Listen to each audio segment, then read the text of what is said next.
ನಮಸ್ಕಾರ, ನಾನು ನಿಮ್ಮ ಡಾಕ್ಟರ್ ನಾಗರಾಜ್ ಎಸ್ ಅಂಗಡಿ, ಆತ್ರೇಯ ಆಯುರ್ವೇದಾಲಯ, ದುರ್ಗಿಗುಡಿ, ಶಿವಮೊಗ್ಗ.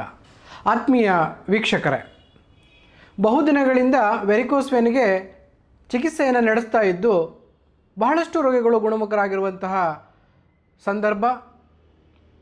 ಇಂಥ ಸಂದರ್ಭದಲ್ಲಿ ವೆರಿಕೋಸ್ ವೇನ್ ಬಗ್ಗೆ ನಿಮಗೆ ನಾವು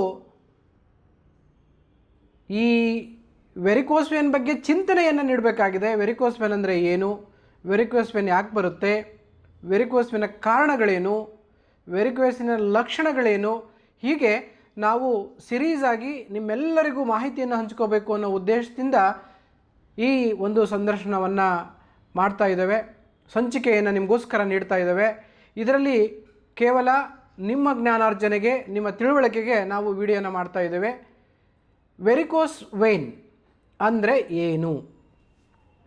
ಭಾಳ ಸಾಮಾನ್ಯ ಜನರಿಗೆ ಗೊತ್ತಿದೆ. Varicose veins are elongated tortuous and swollen vein of a superficial vein ಅಂತ ಕರೀತಾರೆ. ಅಂದರೆ ವೆರಿಕೋಸ್ ವೇನ್ ಹೆಂಗೆ ಬೇಕಾದಂಗೆ ಮಿಣಿ ಬಿಗಿದ ರೀತಿಯಲ್ಲಿ, ಉಬ್ಬಿದ ರೀತಿಯಲ್ಲಿ, ಅಥವಾ ಅದು ಒಂಥರ ಸೋಲನ್ ಅಂದರೆ ದಪ್ಪಾದ ರೀತಿಯಲ್ಲಿ, ಜೊತೆಗೆ ಶಿಥಿಲತಾ ಅಂತ ಕರೀತಾರೆ. ಅಂದರೆ ಎಲಾಸ್ಟಿಕ್ ನೇಚರ್, ಆ ವೇನಿನ ಎಲಾಸ್ಟಿಕ್ ನೇಚರ್ ಕಡಿಮೆ ಆಗುವಂಥದ್ದು ಇರ್ಬೋದು. ಇಂತಹ ಒಂದು ಕಂಡೀಷನ್ ಸೂಪರ್ಫಿಷಿಯಲ್ ವೇನಿಗೆ ಆಗುತ್ತೆ. ಅಲ್ಲಿ ಎರಡು ಥರ ವೇನ್ ಬರುತ್ತೆ, ಸೂಪರ್ಫಿಷಿಯಲ್ ವೇನ್ ಮತ್ತು ಡೀಪ್ ವೇನ್.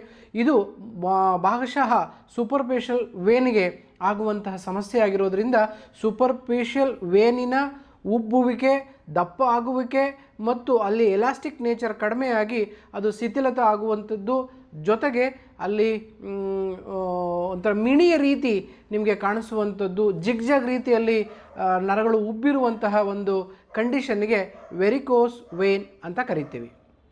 ಇದನ್ನು ಆಯುರ್ವೇದದಲ್ಲಿ ಸುಶ್ರುತ ಸಂಹಿತ ನಿಧಾನ ಸ್ಥಾನದಲ್ಲಿ ಹೇಳಿದ್ದಾರೆ.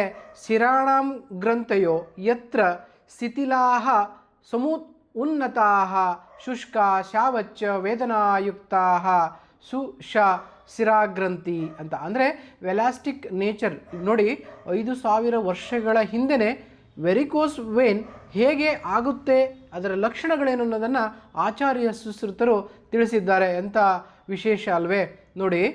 ಎಲಾಸ್ಟಿಕ್ ನೇಚರ್, ಶಿಥಿಲಾಹ, ನರಗಳ ಅಂದರೆ ವೇನ್ಗಳಲ್ಲಿ ಶಿಥಿಲತಾ, ಅದು ಎಲಾಸ್ಟಿಕ್ ನೇಚರ್ ಜಾಸ್ತಿ ಹೀಚಿ ಕಡಿಮೆ ಆಗುವಂಥದ್ದು, ಅಥವಾ ವಾಲ್ಗಳ ಶಕ್ತಿ ಲೂಸನ್ ಆಗುವಂಥದ್ದು, ಅದು ಶಾವಾಹ ವೇದನಾಯುಕ್ತಾಹ ಶುಷ್ಕಾಹ ಡ್ರೈ ಆಗುವಂಥದ್ದು, ಮತ್ತು ಬೂದಿ ಮುಚ್ಚಿದ ವರ್ಣ ಆಗುವಂಥದ್ದು, ಮತ್ತು ವೇದನಾಯುಕ್ತಾಹ ನೋವು ಬರುವಂತಹ ಒಂದು ಕಂಡೀಷನನ್ನು ಶಿರಜ ಗ್ರಂಥಿ ಅಂತ ಕರೀತಾರೆ, ಅಥವಾ ಶಿರಗತ ವಾತ ಅಂತಲೂ ಕರೀತಾರೆ. ಇಂತಹ ಕಂಡೀಷನ್ನಿಗೆ ವೆರಿಕೋಸ್ ವೇನ್ ಅಂತ ಕರಿತೀವಿ. ಹಾಗಾದರೆ ನೀವು ಕೇಳ್ಬೋದು, ಸರ್ ಕೆಲವೊಬ್ಬರಿಗೆ ಅನ್ನನಾಳದಲ್ಲಾಗುತ್ತೆ, ಕೆಲವೊಬ್ಬರಿಗೆ ಮೂಲವೇದಿ ಜಾಗದಲ್ಲಾಗುತ್ತೆ, ಕೆಲವೊಬ್ಬರಿಗೆ ಈ ಟೆಸ್ಟಾಕಲ್ಸ್ ಅಂತ ಏನು ಕರಿತೀವಿ ಅಲ್ಲಾಗುತ್ತೆ, ಇಂಥವಕ್ಕೆಲ್ಲ ಏನೇನು ಕರೀತಾರೆ ಸರ್? ವೆರಿಕೋಸ್ ವೇನನ್ನು ವೆರಿಸಿಸ್ ಅಂತಲೂ ಕರಿತೀವಿ. ವೆರಿಕೋಸ್ ವೇನ್ ಉಬ್ಬಿದ ರಕ್ತನಾಳಗಳು ಅಂತ ಕರಿತೀವಿ. ಈ ನಮ್ಮ ಮೂಲಾಧಾರ ಚಕ್ರ ಅಂದರೆ ಏನೆಸ್ಸಲ್ಲಿ ಉಬ್ಬಿದ ರಕ್ತನಾಳಗಳು ಉಬ್ಬಿದ ರೀತಿಯಲ್ಲಿ ಕಾಣಿಸ್ಕೊಂಡ್ರೆ ಅದಕ್ಕೆ ಫೈಲ್ಸ್ ಹೆಮರಾಯ್ಡ್ಸ್ ಅಂತ ಕರಿತೀವಿ. ಅಲ್ಲಿಯೂ ಅಷ್ಟೇ ಡೈಲಟೇಷನ್ ಆಫ್ ದ ರೆಕ್ಟಲ್ ವೇನಿಗೆ ನಾವು ಹೆಮರಾಯ್ಡ್ಸ್ ಅಥವಾ ಫೈಲ್ಸ್ ಅಂತ ಕರಿತೀವಿ, ಅದು ವೆರಿಕೋಸ್ ವೇನೇ. ಅದೇ ರೀತಿ ನೀವು ಈಗೇನು ನಮ್ಮ ಪಿಂಪಿನಿ ಫಾರ್ಮ್ ಪ್ಲೆಕ್ಸಸ್ ಅಂತೇಳಿ ಟೆಸ್ಟಾಕಲ್ಸ್ ಇದೆ, ಅದು ಕೂಡ ಉಬ್ಬಿದ ರೀತಿಯಲ್ಲಿ ಜಿಗ್ಜಾಗ್ ರೀತಿಯಲ್ಲಿ ಕಾಣುತ್ತೆ. ಅದನ್ನು ನಾವು ಚಿತ್ರ ಹಾಕ್ತೀವಿ, ನೋಡ್ಬೋದು. ಆ ಚಿತ್ರದಲ್ಲಿ ಏನು ಕರಿತೀವಿ ಅದಕ್ಕೆ 1, 2, 3, 4 ಸ್ಟೇಜ್, ಈ ಥರ ಸ್ಟೇಜಸ್ ಬರುತ್ತೆ. ಇದು ಕೂಡ ವೆರಿಕೋಸ್ ವೇನ್, ಇದು ಕೂಡ ಇಂಪಾರ್ಟೆನ್ಸ್ಗೆ ಕಾರಣ ಆಗುತ್ತೆ. ಇದು ತುಂಬ ಹೆಲ್ತ್ ಇಶ್ಯೂಸ್ ಆಯುರ್ವೇದದಲ್ಲಿ ಇದನ್ನು ತುಂಬ ಚೆನ್ನಾಗಿ ಮಾಡ್ತಾ ಇದ್ದೇವೆ ಕೂಡ. ಹಾಗೆಯೇ ನಮ್ಮ ಈಸೋಫೇಗಸ್ ಅಂದರೆ ಅನ್ನನಾಳಕ್ಕೂ ಆಗುತ್ತೆ, ಇದಕ್ಕೆ ಈಸೋಫೇಗಲ್ ವೆರಿಸಿಸ್ ಅಂತ ಕರೀತಾರೆ. ಹೀಗೆ ಹಲವಾರು ವಿವಿಧ ರೀತಿಯಲ್ಲಿ ನಾವು ವೆರಿಕೋಸ್ ವೇನನ್ನು ಬೇರೆ ಬೇರೆ ಹಂತದಲ್ಲಿ ಆಗುವುದನ್ನು ಕರಿತೇವೆ. ಮುಂದಿನ ವಿಡಿಯೋದಲ್ಲಿ ನಿಮಗೆ ನಾನು ವೆರಿಕೋಸ್ ವೇನ್ ಲಕ್ಷಣಗಳು ಮತ್ತು ವೆರಿಕೋಸ್ ವೇನ್ ಯಾವ ಹಂತದಲ್ಲಿರುತ್ತೆ, ಅದರ ಟೈಪ್ಸ್ ಏನು ಅನ್ನೋದನ್ನು ತಿಳಿಸ್ಕೊಡ್ತೀನಿ.